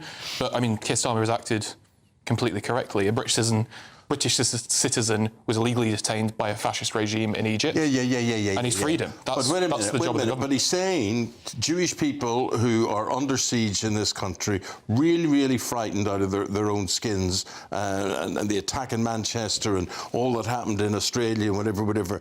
But he has said specifically really bad things, really horrible things. He said in 2013, I think it was. Well, he said it. It was Zionists. It wasn't Jewish people. There were plenty of non-Jewish Zionists and plenty of non-Zionist Jews. Zionism and Judaism are not the same thing. And I think he's a citizen. That's the top of it. I don't believe that we should strip citizenship from people. That's all the whole reason why not to let him back into the country again. These tweets were what, in 2013? James cleverly atted him on Twitter before he was granted citizenship, so they clearly knew what his social media was. He was granted citizenship in 2021. So if they had an issue, they shouldn't have given him citizenship. Yeah, but I think this sort of retrospectivity of, well, they didn't do this, I don't think that as an argument really stands. I mean, the issue is when you're the shadow that justice whilst minister, you can clearly sympathise with someone who's been continuously imprisoned for over 10 years in a fascist regime, there are very serious concerns here as to his extremist views, particularly against citizens of this country. Now, we already have on our hands a massive issue with fundamentalism on Islamic sides, and we do not need that problem to be exacerbated by people who show no remorse or no repentance for views which are extremely offensive and imbued with hatred. And if he is prepared to come out and say, I do not agree with what I said in these statements, I only wish goodwill for a country that is accepting me and is providing safety for me after a terrible experience, that's understandable. But I think the British people are absolutely sick of people coming here with absolutely no sense of gratitude for what this nation provides, and we are very happy to do so. I genuinely don't but people need to be willing to integrate into our society. I genuinely don't think the British people care about a British citizen that was freed from Egypt. He said some stupid and nasty things on Twitter over a decade ago. I don't think the British people care. I think they do, and I think the fact that we are talking about it shows that it is a massive issue. Just because we talk about something on the television doesn't make it a massive issue. It is. There are so many bigger things going on in the world. Do they not care that he was chucked in the nick in Egypt, or do they not care that he's coming back? I don't think that they care that he said some, awful things on Twitter 10 years ago. I do not think, if you ask, John Doe on the street in Mansfield, I don't think he'll even know who this fella is, let alone care about Andy, him. That's where I think you're wrong. Really? Yeah, because I think as soon as you tell people, say, who is he, what is he, what did he say? But as soon as you tell them what he said, you know what they think? They think, what the heck are we doing? Yeah. Bunging these people into our country. What? I mean, when you think of the poor people that you could be taking in... But he's got the right to citizenship because of his mother. Like, he has a legal right to citizenship. That's a separate debate about, the conditions of which we should grant citizenship. That's a completely separate conversation. But as the law stands... It's separate, but I think as the law stands, he has a right to be a citizen. It's very much related to this debate, because it isn't necessarily that does Joe from Mansfield care about this particular person and these particular tweets. It's about how do we feel as a nation welcoming and accepting and opening our borders to people who have expressly espoused views which are contrary to our values and our notions of what's acceptable and our dignity. Because, to be honest, how would I feel if a stranger came into my house who, quite frankly, didn't like me, despised my family and said horrible things about my family? Well put. It's a similar vibe. It's a similar vibe. People will have their say on that. But listen, let me ask you both this. So then you get to Nigel Farage, right, Reform UK, and he's saying to the people, the civil servants who make these things happen, that pull the levers and whatever, and a man like this or anybody else comes into the country and they have done things which we don't like, and a lot of people may not like what is said, you would disagree, but he says, strip the pensions away from civil servants who've signed these documents and let these people in. What do you think? I think he has a fundamental misunderstanding of the powers of a Prime Minister. I think this shows that he is a moron and just doesn't understand what Whitehall does. If he thinks he, flies into number 10 with a big majority, he goes, oh, I don't like what you've done, your pension's gone. That's not how it works. He's living in Fantasyland, as Reform UK is, on every single issue. You can't just take someone's pension off them. That's not how it works. There are employment rights in this country. There's HR in this country. There are so many good reasons that you can't just do that. I think he's just living on a dream. He's living in Trump land. He is. That's what Trump would say, isn't it? He just thinks he can go, oh, well, because I've said it, it's done. No, that's not at all how it works. It's extraordinary. I do have to actually agree with Andy on this front, because I feel so strongly about civil liberties and the protection of our liberties against state power. The executive has historically never had wide-ranging discretionary powers over the individual in such a manner, but I do think it's quite a funny debate, because in some ways I know that this will only probably inflame more support for reform, because people do want action and they want leadership, and they would rather hear Farage saying, I'm going to strip the pension of people who are against my regime.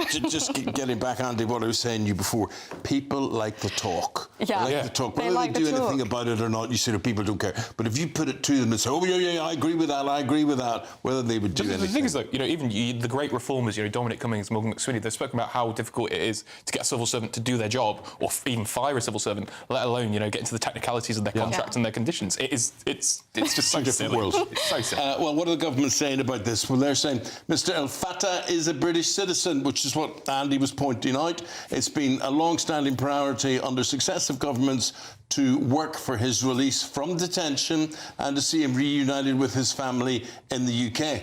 So there you are. That's what they've got to say. Still to come, we'll take a very short break and we're going to talk about shopping on Boxing Day, Christmas sales, late night shopping, which apparently has made a big difference with all of that. Stay tuned. This is Eamon Holmes on Britain's News Channel.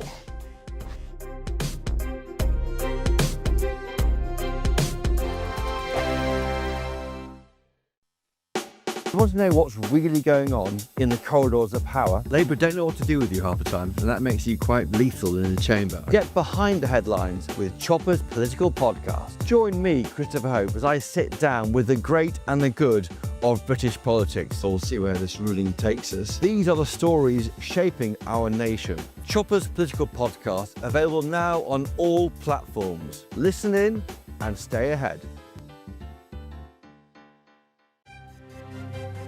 GB News Breakfast, every day from 6 a.m. It appears seem to need more time to do that. They definitely do. I mean, I think this country is becoming so ageist, it's not true. We're all being taxed, and when you think of the years and years we've all paid taxes, and, now they're having another go at us. They're taxing our pensions and everything that we might have saved for that rainy day. Certainly, when crossing a road, it is, if you are, I've got a bad knee, you've got a bad knee over there. We have problems. You have a few problems, Eamon. About everything. Yeah, but when you get across the road, you're frightened.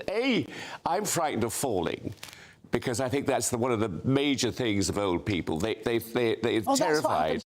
I've had two friends in the last fortnight fall very badly and in hospital, and then you suddenly get this beep beep beep beep on a crossing, and you panic a bit, and the cars are coming, and bicycles are suddenly there. It's all. Are people generally not very patient then? Because if there's an old lady or an old man crossing the road in front of me, I'd always stop. No, it doesn't matter. It doesn't matter. And if you're in a wheelchair, they'd probably run you over more. I mean, it's a terrible situation. It's not so much pedestrian crossings, right? It's the ones where it's lights. When Christopher quite right says about the beep beep beep is so you have, and suddenly it says 10 seconds, 9 seconds. The countdown's stressful. Yeah, and can imagine it would be stressful for elderly people. trying to I have to trying to drag my leg across the road. GB News, the People's Channel.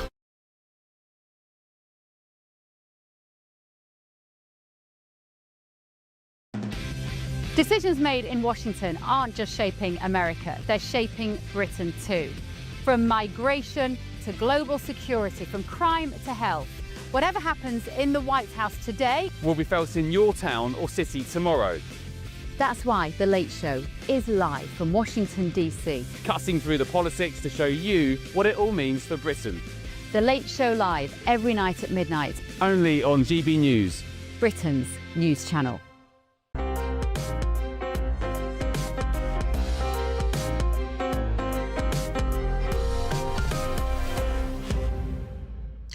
Did any of you watch our carol service, or carols by candlelight, over the past few days? I did. I watched it on Christmas Eve. That's good. Did it make you feel good? It was really nice, actually. I thought it was really nice. I think, I'm not a big religious guy, but I do love the kind of tradition and the community and the warmth of carol services. It's done you some good. You feel better for it. I went to another one outside. I often think Christmas doesn't really begin unless you've been to a carol service. Absolutely, yeah. At my church, we sing carols before the midnight mass, which is one of my favourite traditions. So very much enjoyed that, and very pleased that GB News is doing things like this, because I agree, it brings that warmth and that sense of community into the home when you play it, and it makes you feel like our viewers and listeners really did seem to enjoy it, which is good. Maybe we'll do it again sometime.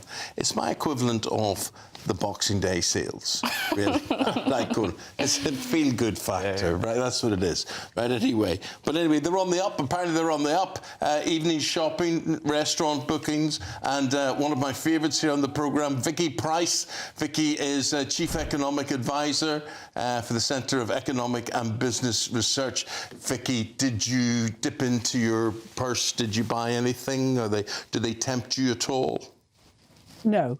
I'm very sorry to disappoint, but I didn't take part. But people who did go out to the shops or even tried to go to the theatre found it impossible to walk on the pavements because there were so many people around. So there's no doubt that after a sort of initial, rather gloomy outlook for what was going on Boxing Day, people went out in the early evening. Now, the question is, did they also shop? When they went to shopping centres, where we've seen a very substantial increase in footfall, something like 8% in the end, over the previous year, did they just go to eat maybe and take part in some of the jollities that were going on? Loads and loads of shows and also sort of open markets that were around there. Did they actually dip into them, or did they just go and look? And that's the real question. We don't have that data yet. And what day was Boxing Day on? What day was Christmas Day on?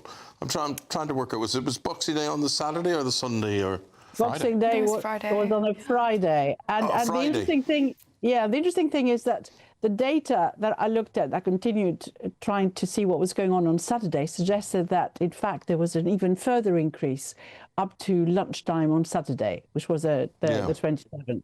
So it looks like people were holding off, not doing an awful lot before, and then really going out in large numbers. Of course, the weather has been, cold, but actually dry. So it could have been different if there had been sort of heavy rain or even heavy snow. So we've got to bear that in mind, that the environment was certainly sort of encouraging people to go out. But Vicky, there has to be a certain magic to all of this, and I'm saying the magic is, where did the money appear from? Because I don't know anybody that isn't feeling the pinch, isn't feeling the squeeze, and you think you're spending money you could do without spending for Christmas, but people spend it. So where do they find the extra for the sales? Well, you're quite right. I mean, the most important thing to bear in mind is that there have been very big discounts. So people did shop on Black Friday, of course, which was in November, and the data still showed that the volumes were still down. Because remember, if you have big discounts, you may spend quite a lot of money, but actually in terms of what you buy, that volume may not have gone up at all because of the inflation issue. So that's one of the things to bear in mind. But with the big discounts, it means that stores are not necessarily collecting maybe as much as they would have done otherwise. And there are now big discounts again, which were introduced even on Christmas Eve by loads of organisations and firms, and so even John Lewis and lots of others. So what we've seen is that people were able to also buy online early on. All bought their Christmas presents maybe for next year, whatever it is that they were saving, on big discounts that have appeared since. And you're right to question it. People don't have that much money. Real disposable incomes are being hit. Taxes are going up. But they have saved, and the savings ratio remains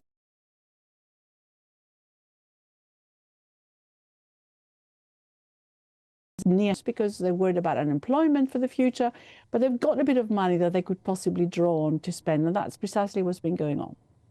I thought, Vicky, that the high street and shopping malls and things were dead and gone. And I spent a fair bit of my time in the run-up to Christmas being in a few shopping centres and whatever. There's one around the corner here called Westfield. It's a massive big place.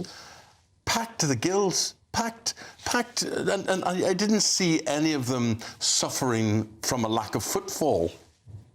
Well, this is absolutely true. But of course, what they have all done is they've combined activities with the sales as well of goods. So there are services, there are theatres, there are cinemas in those centres. There is a lot going on. There are children's parties. There's music.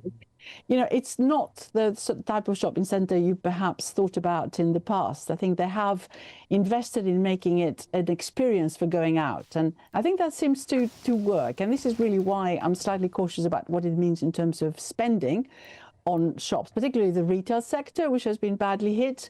But certainly in terms of hospitality, they're all going to breathe a sigh of relief, because if you look at what's been going on in terms of insolvencies in the sector, that's pretty worrying. And retail has also been hit over the past year with something like 100,000 jobs lost over the past 12 months. And it's for various reasons, and it really is awful. It's a bleak picture. But let me just ask you, final question. As we head into the new year, and we've had everything from Black Friday through to Christmas and now the sales and beyond, will there be a bit of a tonic from all of this, and is it likely to continue? Is any good likely to come off it? Well, it is better than perhaps had been anticipated for the end of the year, so that's good news for the retail sector and hospitality up to a point. But all these things that are happening, whether it's the increase in tax take, which is going on, and the reduction that we are expecting, or at least the sort of squeezing in personal disposable incomes because of that tax take, is a real issue. Yes, minimum wages going up, so people maybe have a little bit of more money, but the uncertainty is still there. People are going to be cautious. They may decide to spend more because they save less because of interest rates coming down. Maybe that's going to give a little bit of cheer to the sector, but overall, I think all expectations are that everyone will be quite cautious, and they will buy when there are sales. So they'll go for discounts. And the consumers are very savvy these days. Okay. And could I just wish you the compliments of the season? And if you're going out spending, hope you spend it very well. Very, very good. Good talking to you, Vicky, and we'll see you in the new year, okay? Thank you. All the best to you. Thank you very much indeed. So, do you like shopping? I like shopping, but I wouldn't go shopping in central London these days. It's just too many people. And I mentioned before safety precautions. What I really mean is that I no longer feel safe on the streets of central London. Really? Where there is such a lack of policing, and if anything gets stolen, there's no point in reporting it. So if you went to, High Street or whatever it is, and you bought shoes and handbag and various things, whatever, you would actually worry about being a target because you had those gifts in your hand. Yeah, absolutely, but also a target for my phone, a target for any valuables on me. Yeah. I mean, theft and crime rates in central London are just at a high, and especially during Christmas time when people know that there are going to be lots of people on the street, all crowded in together. Yeah. So it's a real question of safety. No, indeed. Yeah. Right. What do you think about that? I think, I mean, me and Alice look slightly different. I'm a slightly bigger, rougher fella than Alice, so I think we might have different experiences in that regard. But I do see on like Tottenham Court Road and Oxford Street, see these tourists. They've got these massive bags from Selfridges, from Harrods, wherever, and they just put them on the floor. And you do think, you're not helping yourself. No. No one deserves to be stolen from at all. Of course, I'm not saying that. But when you put these big, expensive bags on the floor and you're on your telephone and you're doing whatever, you can't be shocked if someone grabs it and runs. Because you don't even have to run that far. You've got to beat them through the crowd. Not that I've done it, but I would imagine the secret is don't bring a phone in the first place. Yes, exactly. That's easier said than done. Right, guys, thank you very much indeed. Right, so what are we doing now? Oh, right, these are your says, right? This is what you're having to say, folks. Ed, hello, good morning, welcome, Ed. I live in Whitehaven. It's only a small town, but I was out in town at 11 o'clock in the morning and over half the stores weren't open. Plus, not many people were about, so were people looking for sales. But then today's Sunday. Today's Sunday. Yeah. It is Sunday. Sunday trading laws. And I think always bear thought for shop workers and, people who... They need some time off too, but just an interesting thing, Ian, thank you. Paul says there was no late night shopping in Leicester. There are no buses today, so there were no Boxing Day sales. Really? So you didn't have a sale in Leicester? There's nothing to buy in Leicester. And all the decent shops have closed down in Leicester.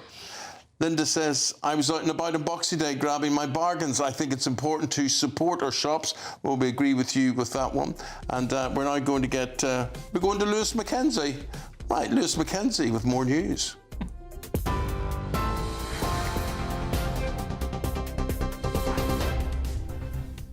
Thank you very much, Eamon. Good afternoon. Here are your half-past headlines from the GB newsroom. Sir Keir Starmer has been criticised for welcoming the arrival of Egyptian-British activist Alaa Abdel Fattah to the UK after historical social media messages emerged showing the campaigner allegedly calling for Zionists to be killed. Shadow Justice Minister Robert Jenrick told GB News the Prime Minister has shown poor judgment. It is an absolute disgrace. It tells you everything you need to know about this Labour government. I think this man's citizenship should be revoked and he should be made to live in Egypt or frankly anywhere else in the world other than the UK. The UK will impose visa restrictions against people arriving from the Democratic Republic of Congo after its government failed to agree measures allowing the return of illegal migrants and foreign national offenders. The incoming Archbishop of Canterbury has been urged to scrap plans to spend £100 million over the church's historic links to the slave trade. And the French screen legend Brigitte Bardot has died at the age of 91. Well, those are your headlines for now. More from me in half an hour's time. Tune into GB News Radio wherever you are. Online, on DAB Digital Radio, on TuneIn, on Radio Player, on Nation Player and on your smart speaker. Just say, play GB News.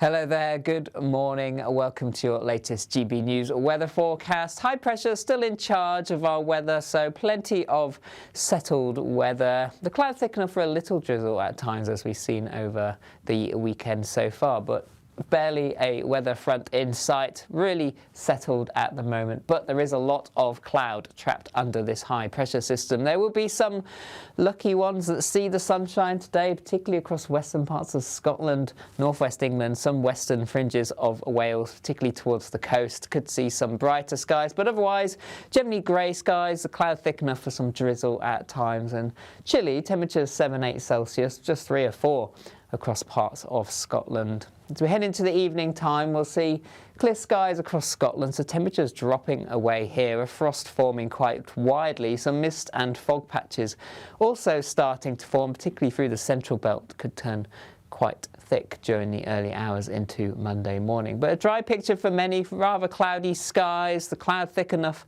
for some drizzle at times in places, but overall a fairly quiet end to the weekend. Overnight we'll see clear skies persisting across parts of Scotland. The temperatures dropping away here. We've seen -6, -7 Celsius the last few nights here. I think we'll see the same again, but some thick fog patches, particularly around the Glasgow area. Eastwards we could see some disruption into Monday morning. Temperatures here around freezing, but elsewhere with enough cloud hovering around 3 to 5 Celsius. There'll be little change into Monday, though the weak weather front will give some showers across northeast Scotland, eventually eastern parts of England, but a lot of cloud around. Perhaps some sunnier breaks across central, southern parts of England and Wales for a time, some brighter skies for Northern Ireland and rather breezy down the east coast, and temperatures again 5 to 7 Celsius, so on the chilly side again. 5 hosts, 5 opinions, 5 fearless debates, 5 unfiltered takes on the day's news. 5 reasons not to be anywhere else on Saturday night.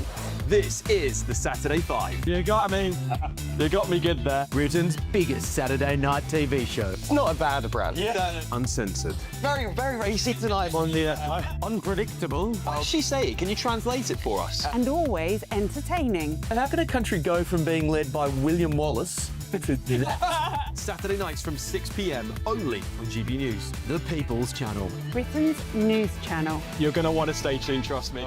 Britain deserves a newsroom that puts the facts and your voice first. Well, and that's what you get on GB News. Lively debates, lively conversation. And we're not afraid to hold power to account. And each other. So join me, Andrew Pearce. And me, Miriam Gates, for Britain's Newsroom, weekdays from 9:30 on GB News.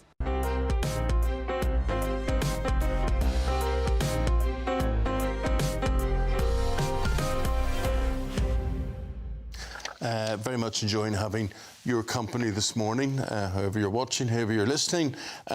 Just tell your smart device to play GB News and we'll pop up. That's the way it will be. And the breaking news within the past couple of hours has been the death of the French actress, singer, cultural icon, really, Brigitte Bardot. 91 years of age she was. She rose to fame in her first film. That was back in 1956. She was so well known around the world, that face, and as a sex symbol throughout the whole 20th century. She retired from film in the 70s, but she was still known. And it was animal rights was her big passion then, animal rights activism. Going to speak now. We're delighted to welcome French journalist Sébastien Boussois. Sébastien, good morning to you. Sébastien, it's a sad day in many ways, but, you know, she was 91. She did a lot in her life, didn't she? Oh, yes. You did a great sum up. She was an amazing actress, known all over the world. She was regarded as one of the most beautiful women that we could have in France for maybe 1 century. Yeah. You know, every man was so fascinated by this woman in the 50s, in the 60s. And she was an icon. That's true, that's correct. She was probably the last star, as Americans say, the last star of France. And now, of course, she died. She was 91. This is like that. This is life. But she was already an icon, and she will survive for a long time after, with such an amazing career and such amazing political involvement as well. So it was not the end in the 1970s, of course. Her first life, but she was so active in so many fields in the social and the political life that, of course, she was still very important in the life of French people. I love how you say there in her first life, which was as an actor. Then there was a political life. There was the life protecting animals as well, doing so much on that front. There was a whole personal life to talk about. And as a character, as a personality, as an icon, as a beautiful woman, was she, for people who wouldn't know who she was it fair to say she was similar to Marilyn Monroe? Well, because she was blonde. But that's not enough, of course. There is something very different regarding Marilyn Monroe and Brigitte Bardot. Brigitte Bardot lived a long, long life. And so she did many things after her career. And for her, animals were her new life, of course. But she could give everything for animals. She was living at La Madrague. It was full of so many animals she rescued. And you know that she gave everything to her foundation. And now I guess that her foundation will probably do still a lot of activities because of the money she fundraised for so many decades, because of her career, because of her success. So she gave her whole life for animals and finally for a kind of ecology. She was almost a kind of ecologist before times. Yeah. Sébastien, could I ask you, just interesting, when personalities get involved in politics, does it do them harm? Does it do them good? Her particular association was with the far right, and she was a bit of an admirer of certain people, the Le Pen family, for instance, on the far right. How did that affect how she was perceived? I think that she was perceived still again as the greatest actress of France of the century. But that's at the same time, people who knew her very well knew that she was more excited by animals than human beings. So when people say that she's far right, the fact is that it's not the fact that she likes more some kind of people than the other. I think she didn't really like human beings. She was very disappointed. You know, when she was actress, she was regarded as an object. She was not very excited by humans in general. Her connection with animals was more important for her. And so people say that she was far right. Well, maybe, I don't care. The fact is that with animals, she was never disappointed, and she was regarded all her career as an object. And maybe like an object, like animals. So that's why she was more connected to animals than human beings. Very well put, Sebastian. Lovely hearing from you. Thank you very much indeed. We say thank you very much, and we'll leave it there. Sebastian Buisson there, French journalist. Just in the studio with me, Andy and Alice here. I must admit, I'm laughing there because the older I get, the more I'm more fond of animals than human beings. Yeah, they're pretty good. I think obviously a very long, several lives, as you said, you know, an actress, a model, and an animal activist, and then kind of we won't speak about the later bit, can't speak ill of the dead, but I think, you know, her kind of lasting contributions were as a sex symbol and as an animal rights activist. I think that's what we should memorialise about it. Yeah. Right, what else have we got here? We've got, we've got, Alice, we've got this story today. This is in the Sunday Times, right? And it's the incoming Archbishop of Canterbury is under pressure to stop the Church of England from spending 100 million quid on slavery reparations. Well, this is the thing. I think increasingly the Church of England, very sadly, is coming to be viewed as an organisation which embodies not principles of faith, not Christianity as, you know, we've received it. I mean, I'm a Catholic, so I have a very clear standing on this, but instead as a vehicle which simply exists to enforce a narrative of woke modernism and ideology which follows that path. And I think the issue with the church allocating so much money to a cause which is quite nebulous, this idea of having to pay reparations for the sins and the crimes committed ages ago. Why is the Church of England being asked to do this? Has virtually nothing to do with the practice of Christianity and what its role should be in propagating faith in people's lives. And, you know, we saw recently that one of their churches was utterly desecrated in the name of modern art and had horrible graffiti strewn over its ancient walls. The issue is that people look at the Church of England and see that it's in a state of disrepair and that its leadership and management are far more concerned with pleasing a very small minority of people who feel very strongly on issues of equality rather than the faith. I think, you know, I'm not a religious man, but when I was Catholic, so I suppose quite like Alice, I've got a bit of a biased take on this. I think, you know, the Church of England and all religious kind of organisations to an end exist to virtue signal.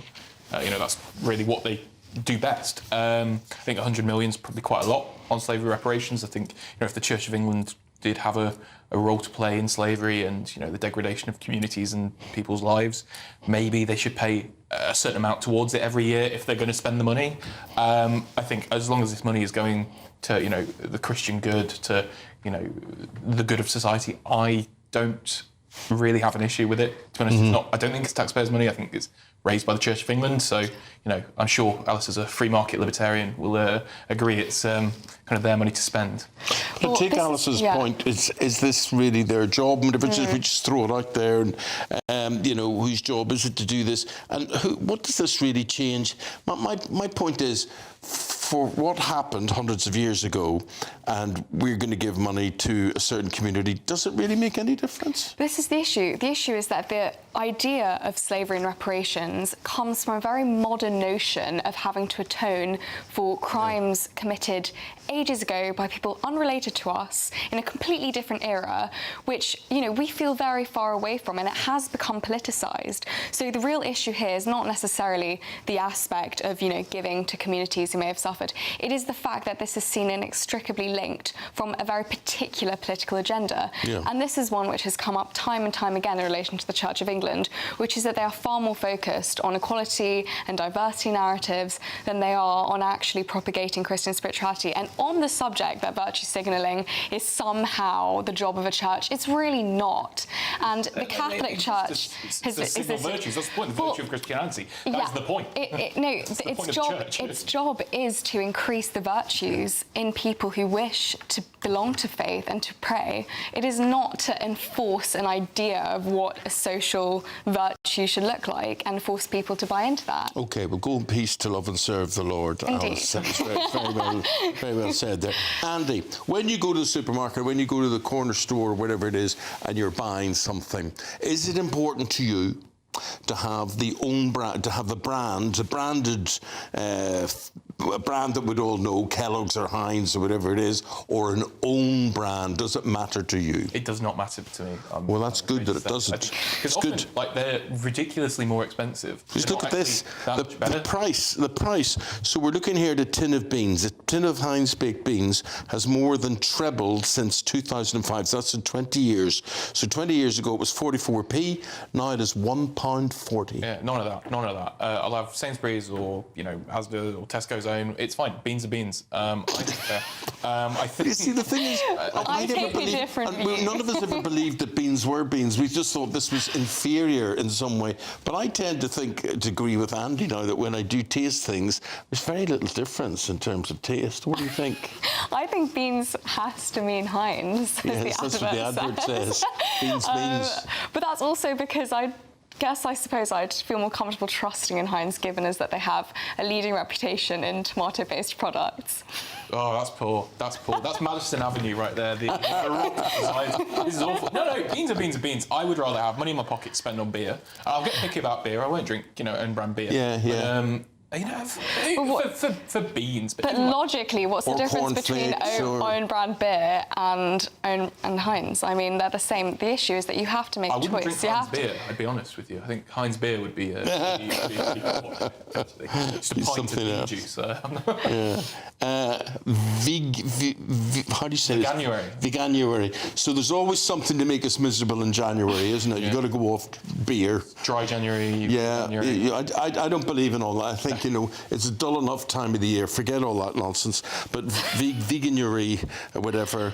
There's someone who is used to be into all of this, is now defected to say to people to run a meat-eating campaign. Her name's Tony Vernelli. Tell me about that one. Well, that's interesting because I think the idea that in order to be against animal cruelty, you have to be vegan is just not true. Yeah. And eating meat doesn't necessarily mean that you're not someone who is in support of animal rights. It's, in fact, a very healthy and very good thing to do. And to be honest, we need to support our farmers in Britain. Things have never been at a worse time for them. So I would recommend that everyone supports their local butchers. I just have this terrible guilt. I mean, I really do think I really have got fonder and fonder of animals and animal care and things. And I think to myself, I'm not a vegan or vegetarian or anything like that. But I sort of think I should be. I have terrible guilt about eating animals. Yeah. Because we've lost the connection. Because we just go to a supermarket and we see something in a plastic. I need some cooked ham, and you see it in a plastic container. You don't see it. It's real. Even at the butchers, though, you know, I grew up in a smallish town. Butchers is where we got our meat. Even then, you didn't feel a connection with Henry the cow. You know. OK, right, we will take a break there with the time just after 1:45. Still to come, West Side Story, the musical. Is it transphobic? OK, that's what a regulator has ruled as it ups its age limit because of triggering themes. All that to come after a break and the forecast. Be nice to escape the grey. Clear skies, here we come. As clear as our travel insurance. All Clear Travel Insurance sponsors GB News Travel Destinations Forecast. Hello, here's your latest holiday sun forecast brought to you by the Met Office. We'll see some unsettled weather across the Mediterranean in the next couple of days, but things quieting down increasingly into next week. As for Monday, some showers across the Canaries, some more general rain across Madeira, fairly unsettled across parts of Spain and the southwest of France, but for central and eastern parts of the Mediterranean, not faring too badly. Bit of a breeze, but in the sunshine, not feeling too bad at all. As for the outlook, well, it stays pretty unsettled on Tuesday, further showers to come, but things quieting down and feeling pleasant in the sunshine next week. All Clear Travel Insurance sponsors GB News Travel Destinations Forecast.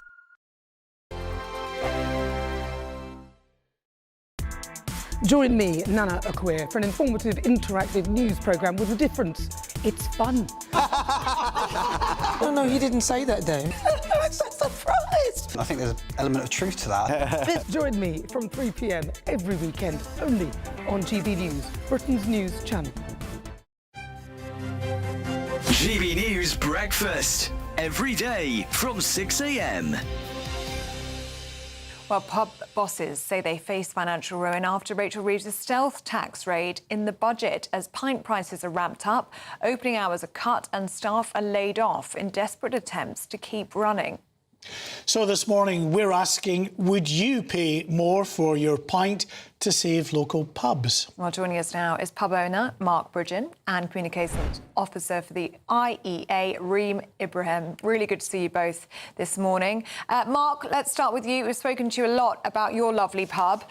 Would you want people to pay more for a pint in order to save your business? Well, it's looking like the only option. Yeah, with the increased taxes on every level and now the stress around rates increase and valuation agency, I don't know anyone that is making any money, so it feels like the only thing to do is to raise your prices. The irony is that actually at the moment many of us are actually putting down our prices to try and get people through the doors. You know, in a desperate bid to stay alive, we're having to, try and offer even more value. Do you think the government is just tone deaf to the plight of our landlords of pubs and restaurants across the country? They absolutely are. I mean, over 21,000 pubs have closed since 1980. That's half of that in the last 2 decades alone. So I really do think that the government have taxed, regulated, restricted pubs to the oblivion.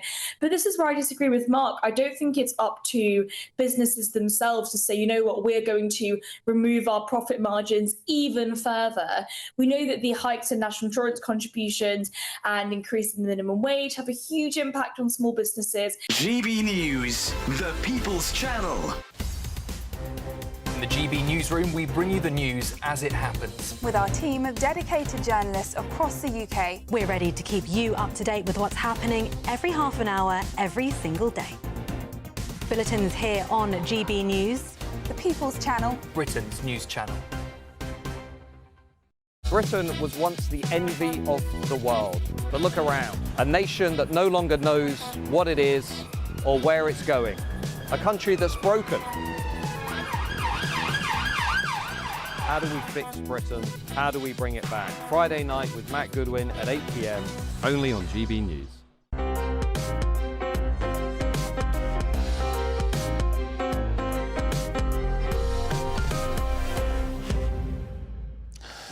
I like to be in America, okay, by me in America, everything free in America, for a small fee, America. Now that is the tune, that is American. Stop. That is the tune from West Side Story, La La La La La La America, which is sort of like not far from today's world where it's about migration and immigration and all that sort of thing. But a regulator has ruled that West Side Story should only be watched if you're a child over 12. Okay, you can't be under 12 because it features transphobia. Joining us now is historian and commentator Philip Kisley. Philip, now tell us what this is all about. Do you like to be in America? La la la la la. No, okay, forget. Right. So, what's this all about, Philip? First of all, Eamon, it's great to see you and thank you for that wonderful serenade. Yes, this is ridiculous identity politics rearing its head again. This is blue-haired, non-binary clowns with personality disorders trying to impose their will on the rest of us, and practically none of us want that. So there are kind of real problems with this. One of the key issues here, Eamon, was that it says the regulators say that this is transphobic. And so children are not allowed to watch this because it's transphobic and racist and all of that kind of thing. So the film was made in 1961. It really isn't transphobic because trans, as we know it, really the political animal that is the trans man or the trans woman didn't exist in those days. We had transvestites, we had people with body dysmorphia, and we all accepted them and everything was fine. But we certainly didn't have the trans lobby or anything like that. So this is just nonsense. But did anything change, Philip? There was, I mean, you say 1961 the movie was made, but then there was a big remake only about 5 years or so ago, and I think it won an Oscar for something or other. Had it anything to do with how we're viewing the film today, or how the film's being viewed? Well, yes, it does, but it's any excuse, isn't it, to censor and to say that our culture is rubbish. I mean, but this is almost harking back to the early 1930s when we had the Production Code Administration, which was the industry censor, and with it we had a lobby group called the Legion of Decency. Now we've got the Legion of Blue-haired Idiocy, unfortunately. And I think that one of the things that we have to do, Eamon, is we have to really push back on this, and we have to send it up. Well, that's exactly what we'll do, Philip. We're running out of time. Got to say goodbye to you, my friend. Thank you very much indeed, and thank you for being with us. Thank you to Andy and Alice. You've been both tremendous today. Really appreciate it. That's it from me. Next is The Weekend. Dawn Neeson with that. Have yourselves a good day and compliments of the season.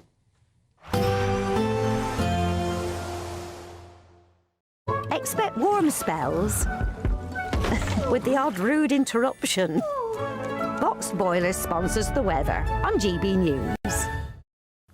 Hello there, welcome to your latest GB News weather forecast. High pressure really dominating through the festive period. Christmas very settled indeed. Lots of dry weather around, though the cloud is quite extensive and thick enough at times for some drizzle. We've seen that through the weekend in particular, and it remains settled through the rest of Sunday and into Monday as well. Lots of cloud around to end the day. There could be some clear skies, though, across Scotland continuing this evening, allowing temperatures to drop away quickly here. The cloud breaking possibly across southeastern parts of England during the early hours, so patchy frost possible. But for most, rather cloudy, keeping temperatures up around 3 or 4 degrees. But where we see the clearest skies, down to around -6 or -7 in the glens of Scotland. There could be some thick fog patches to start the day across parts of Scotland on Monday morning, particularly through the central belt. Cloudier skies with showers across Caithness and Sutherland, across into Aberdeenshire, but sunny skies for central southern parts of Scotland, though thick fog from Glasgow stretching eastwards could lead to some tricky travelling conditions. Elsewhere, generally dry but rather cloudy, some drizzle in the wind at times, but I'm hopeful there'll be some breaks in that cloud Monday morning across southern parts of England for a time. As we move through the day on Monday, very little changes. It remains fairly steady. There'll be a lot of cloud around. This week, weather front will give some showers down the east coast of England, but generally most places staying dry. Best of the sunshine across western areas once again, Northern Ireland, western parts of Scotland. Temperatures here 5-6 Celsius, 7 or 8 Celsius towards coastal stretches elsewhere. Rather breezy down the east coast of England. Those showers just continuing to feed in as we move through into Monday evening. The frost returning across parts of Scotland as well. As we move towards the new year, it remains fairly settled. Temperatures on the cold side, but signs by New Year's Day it turns more wintry. Expect warm spells with the odd rude interruption. Boxed Boilers sponsors the weather on GB News. This is your chance to become our biggest cash prize winner to date. £85,000 in totally tax-free cash could be making its way from our bank account to yours. It would be like having over £7,000 per month extra to play with.